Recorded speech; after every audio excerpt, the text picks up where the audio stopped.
TNTV Tamil ஊடகம், தனித்துவமான தமிழ் ஊடகம். உலகெங்கிலும் வாழும் டிஎன்டிவி தமிழ் ஊடகம் பார்வையாளர்களுக்கு அன்பு வணக்கம். காஷ்மீர் பகுதியில் உள்ள பஹல்காமா என்ற இடத்தில் ஆயுதம் தாங்கிய பயங்கரவாதிகள் நடத்திய துப்பாக்கிச் சூட்டில் 26 சுற்றுலா பயணிகள் பரிதாபமாக உயிரிழந்திருக்காங்க. இதில் 2 பேர் வெளிநாட்டு சுற்றுலா பயணிகள். இது இந்தியா பாகிஸ்தான் இடையே மிகப்பெரிய ஒரு பதட்டத்தை ஏற்படுத்தி இருக்கிறது. இந்தியா பல்வேறு தடைகளை பாகிஸ்தானுக்கு எதிராக விதித்திருக்கிறது. குறிப்பாக இந்தியாவில் உள்ள பாகிஸ்தானியர்கள் வெளியேற வேண்டும், அதேபோல் தூதரகம் இழுத்து மூடப்பட வேண்டும், அதேபோல் பல்வேறு தடைகளை எல்லாம் அவர்கள் முன்னிறுத்தியிருக்கிறார்கள். இது மிக முக்கியமான தடையாக பார்க்கப்படுவது பாகிஸ்தானுக்கு இந்தியா தரப்பிலிருந்து அளிக்கப்பட்டு வந்த இந்த சிந்து நதி நீர், அந்த நீர் வரத்தை நிறுத்தியிருக்கிறது. இது பார்த்திங்கன்னா உலகிலேயே மிக வெற்றிகரமான இரு நாடுகளுக்கிடையேயான நதிநீர் பங்கீட்டு ஒப்பந்தம் என்று இது அழைக்கப்படுகிறது. இது ஆங்கிலத்தில் இண்டஸ் வாட்டர் ட்ரீட்டி, IWT என்று அழைப்பார்கள்.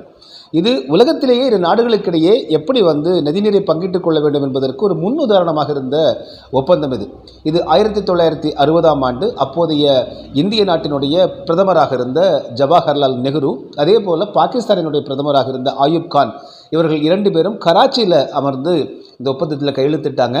இதில் இன்னும் சில தொழில்நுட்ப கோளாறுகள் இருக்கின்றன, அதை சரி செய்ய வேண்டும் என்கிற ஒரு நிலையெல்லாம் இருந்தபோதும் கூட மிக வெற்றிகரமான ஒரு நதிநீர் ஒப்பந்தமாக இது கருதப்படுகிறது. இதற்கு மிக முக்கியமான காரணம் உலக வங்கியினுடைய தலையீட்டின் காரணமாகத்தான் இது ஒரு வெற்றிகரமான ஒரு நதிநீர் பங்கீட்டு ஒப்பந்தமாக இருந்தது. இந்த IWT என்று சொல்லக்கூடிய இண்டஸ் வாட்டர் ட்ரீட்டி என்கிற இந்த இரு நாடுகளுக்கிடையேயான இந்த நதிநீர் ஒப்பந்தத்தில் மிக முக்கியமாக கவனிக்கப்படுவது சிந்து நதி. இது என்று அழைக்கப்பட்டாலும் கூட மொத்தம் 6 ஆறுகள் பங்கேற்கக்கூடிய ஒரு பெரிய நதியாக இருக்கிறது. இப்போ இது 2ஆக பிரிப்பாங்க. ஒன்று கிழக்கத்திய ஆறுகள், இன்னொன்று மேற்கத்திய ஆறுகள். இந்த கிழக்கத்திய ஆறுகளில் பார்த்தீங்க அப்படின்னா நீங்கள் பியாஸ், ராவி அப்படின்னு சொல்லுவாங்க, சட்லஜ், இந்த 3 விதமான நதிகள் கிழக்கத்திய ஆறுகள் என்று அழைக்கப்படுகின்றன. அதற்கு பிறகு பார்த்திங்கன்னா இண்டஸ், ஜனாப் அண்ட் ஜெலூம் என்று சொல்லக்கூடிய 3 நதிகள். இவை வெஸ்டர்ன் ரிவர்ஸ் என்று அழைக்கிறார்கள். அது மேற்கத்திய நதிகள். இந்த 6 நதிகளும் இணைந்தது தான் இந்த இண்டஸ் வாட்டர் ட்ரீட் என்று சொல்லக்கூடிய பாகிஸ்தானுக்கும் இந்தியாவுக்கும் இடையேயான இந்த சிந்து நதியினுடைய நதிநீர் பங்கீட்டு ஒப்பந்தம். இதன் அடிப்படையில் பார்த்திங்கன்னா கிட்டத்தட்ட கிழக்கத்திய ஆறுகள் என்று சொல்லக்கூடிய இந்த ரவி, பியாஸ், சட்லஜ் இருக்கு இல்லைங்களா, இதிலிருந்து கிட்டத்தட்ட 41 பில்லியன் கியூபிக் மீட்டர் அளவிற்கு தண்ணீர், அதனுடைய தண்ணீர் இருக்கிறது.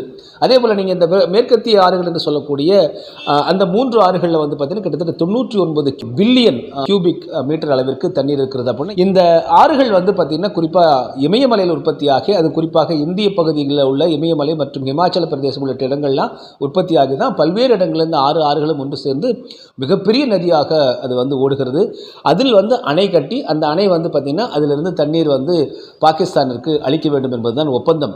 இதில் பார்த்தீங்கன்னா இந்த ஒட்டுமொத்தமான இந்த சிந்து நதி என்று சொல்லக்கூடிய இந்த 6 நதிகள் சேர்ந்த இந்த கூட்டமைப்பாக வரக்கூடிய கூட்டு நதியாக வரக்கூடிய இந்த நதியிலிருந்து பார்த்தீங்கன்னா 70 விழுக்காடு தண்ணீர் பாகிஸ்தானுடைய வேளாண்மை, அதே போல் குடிநீர் மற்றும் பல்வேறு, குறிப்பாக இந்த நீர் மின்சாரம்லாம் தயாரிப்பாங்க இல்லைங்களா, இது போன்ற பல்வேறு திட்டங்களுக்கும் 2 நாடுகளுமே பயன்படுது. இதில் 70 விழுக்காடு தண்ணீர் பாகிஸ்தான் தான் பயன்படுத்துது.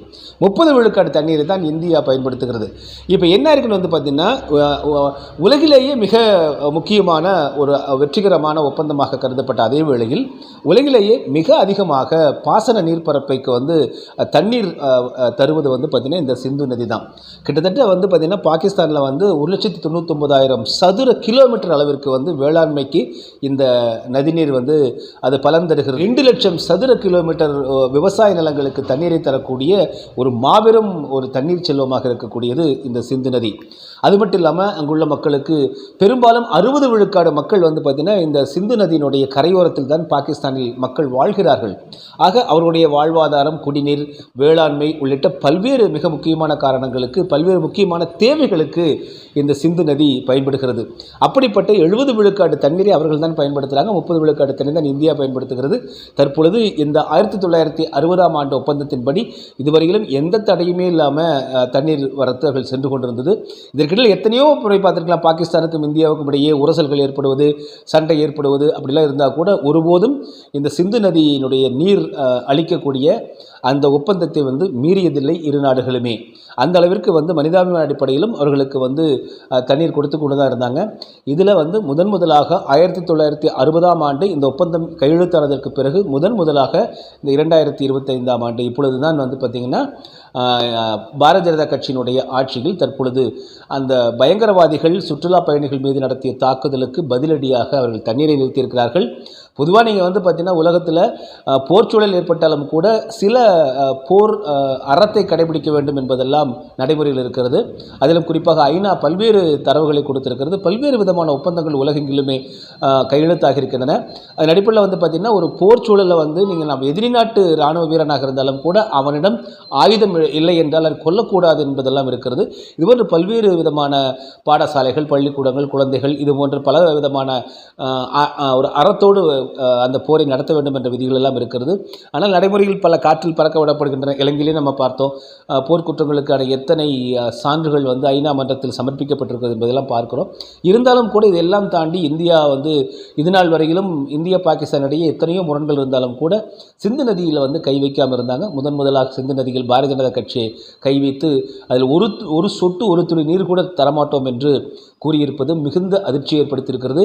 இந்தியாவில் இதற்கு வந்து பார்த்திங்கன்னா எந்த ஒரு அரசியல் கட்சி தலைவரும், எந்த ஒரு இயக்கத்தினரும், எந்த ஒரு சமூக அமைப்புகளுமே குரல் கொடுக்கல. ஆனால் இந்திய அளவிலேயே இதற்காக குரல் கொடுத்த ஒரே ஒரு அரசியல் கட்சியினுடைய ஆளுமையாக தலைவராக இருக்கக்கூடியவர் நாம் தமிழர் கட்சியினுடைய தலைமை ஒருங்கிணைப்பாளர் திரு சீமான் அவர்கள். அவர் இது குறித்து ஒரு அறிக்கை வெளியிட்டிருக்காரு. அந்த அறிக்கையை நம்ம வாசிப்போம். 30 கோடி மக்களின் வாழ்வாதாரமாக விளங்கும் சிந்து நதியை தடுத்து நிறுத்தும் முடிவை இந்திய ஒன்றிய அரசு மறுபரிசீலனை செய்ய வேண்டும். இதுதான் வந்து நாம் தமிழ் கட்சியினுடைய தலைமை ஒருங்கிணைப்பாளர் திரு சீமான் அவர்கள் வெளியிட்டுள்ள அறிக்கையினுடைய தலைப்பு. காஷ்மீர் மாநிலம் பஹல்காமில் பயங்கரவாதிகள் நடத்திய கொடூர தாக்குதலுக்கான பதிலடியாக இந்திய ஒன்றியத்தை ஆளும் பிரதமர் மோடி தலைமையிலான பாஜக அரசு சிந்து நதியை தடுத்து நிறுத்தி அப்பாவி பாகிஸ்தான் மக்களை தண்டிப்பது சிறிதும் நியாயமற்ற செயலாகும்.